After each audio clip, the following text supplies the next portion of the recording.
What's up, good people? Welcome back to the channel. Today I'm going to be showing you guys how to make Nanami Kento's curse tool from Jujutsu Kaisen.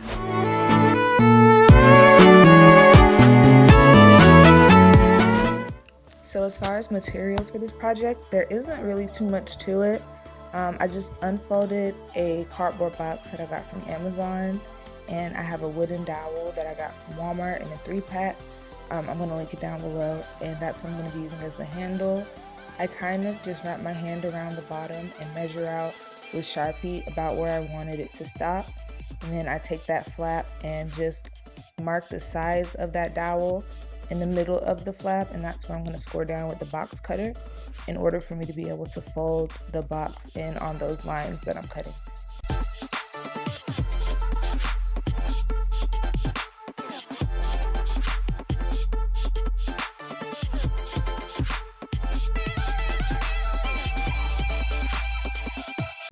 So now that I have that measured out the way I need it to be, I'm just taking the hot glue gun, and that's what I'm going to be using to secure the wooden dowel to the middle or inside of the cardboard.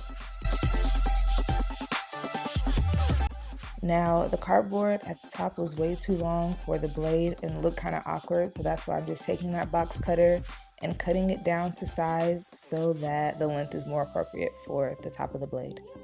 And then I'm just taking that hot glue gun again, and I'm sealing off the edges of the cardboard so that there's no rough edges.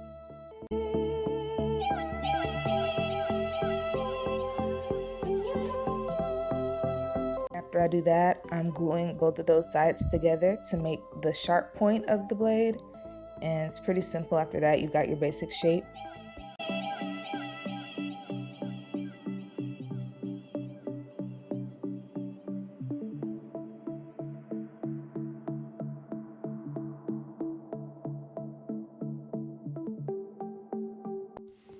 Now I'm taking one of the wider pieces of those scraps that I had cut off earlier, and I'm making supports for the inside of the blade so that it doesn't collapse in on itself.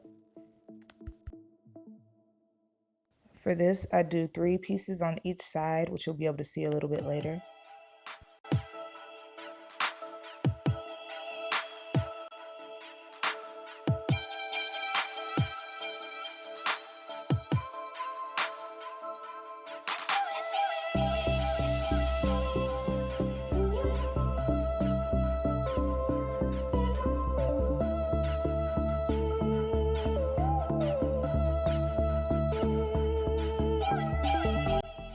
And this is what the bottom side looks like once it's done. Now I'm going to work on the top.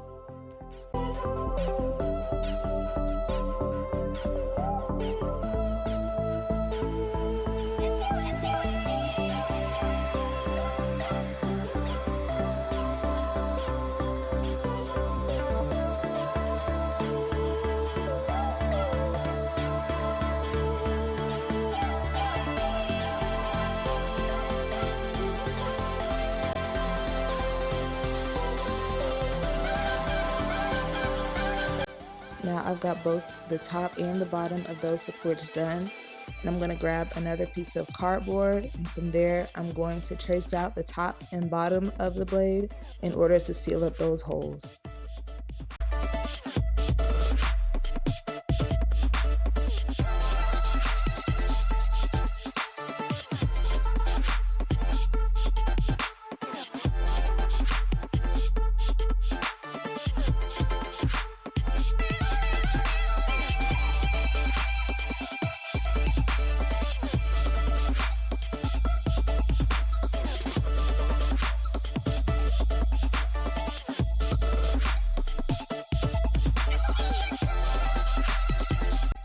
Now once those pieces are cut out, I'm just going to glue them in their respective places.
Now I'm just going back over where I had scored those lines and bent the cardboard earlier and just filling in those crevices with hot glue.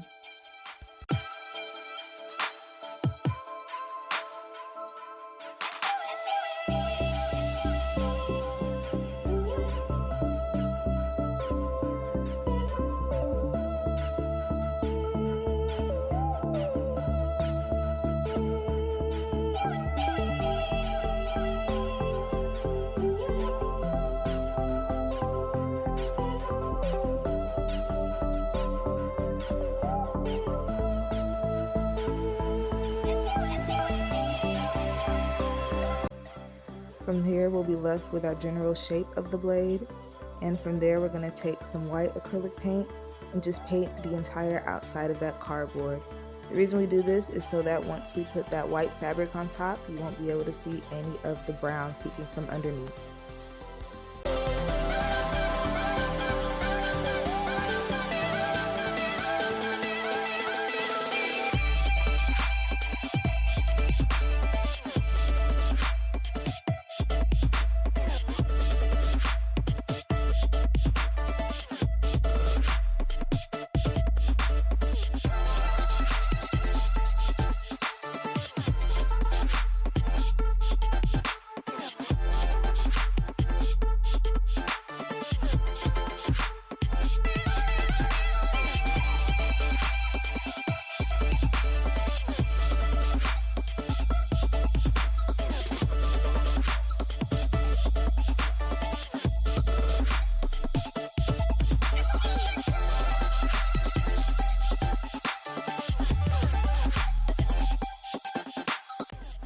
Once I let this dry, I moved on to painting the handle black. Originally, I was going to use EVA foam to make a more realistic handle, but I couldn't figure out how to make it without it looking too bulky, so I just stuck with the wooden dowel.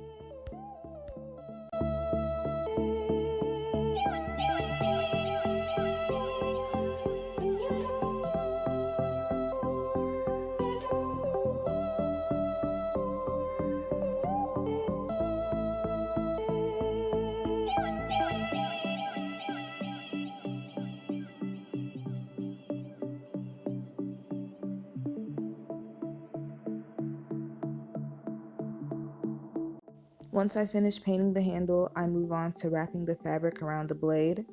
There's a small hole where the handle sits. That's where I'm going to start wrapping the fabric around. I take some super glue and I'm going to stick it in that hole, and I'll first begin by wrapping the fabric vertically, completely around the blade.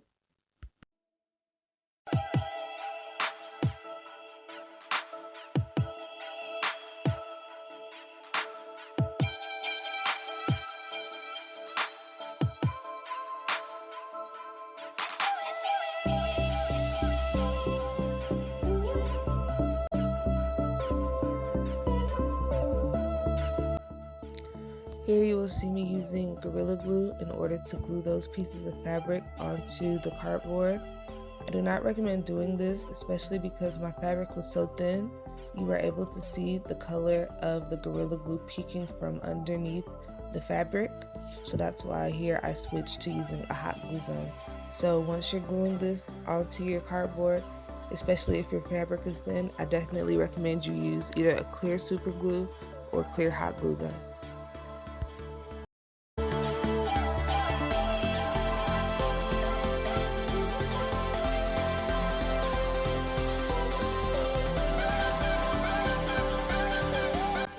Once I finished wrapping the fabric around the blade vertically, I then switched to wrapping the fabric horizontally.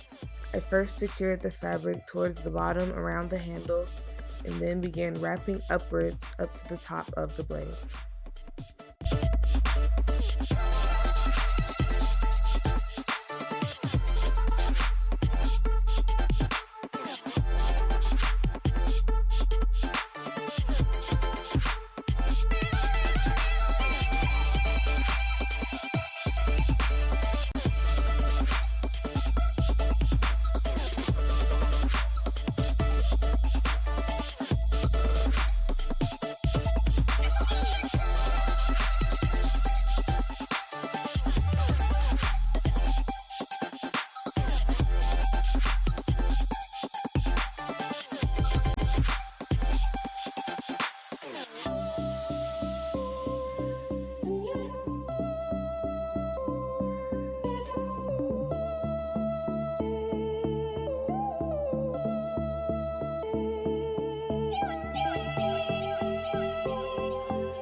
Once I get to the top, I'm going to cut off any of that excess fabric, tuck the fabric into itself, and glue it in place. After that, I'm just going back over any of those loose edges and making sure they're glued down.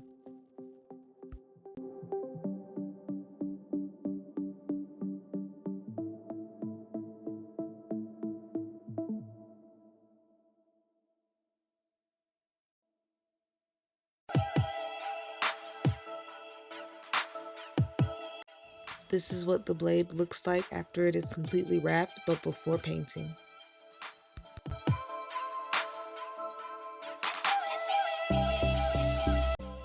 So now I'm taking that black paint again and I am making all of the designs and accents onto his blade. At first I was a bit intimidated by this part because I didn't know how to space out all of the dots and everything, but honestly once you get started it's pretty simple. Then you'll just continue placing those markings where you see fit all around the blade.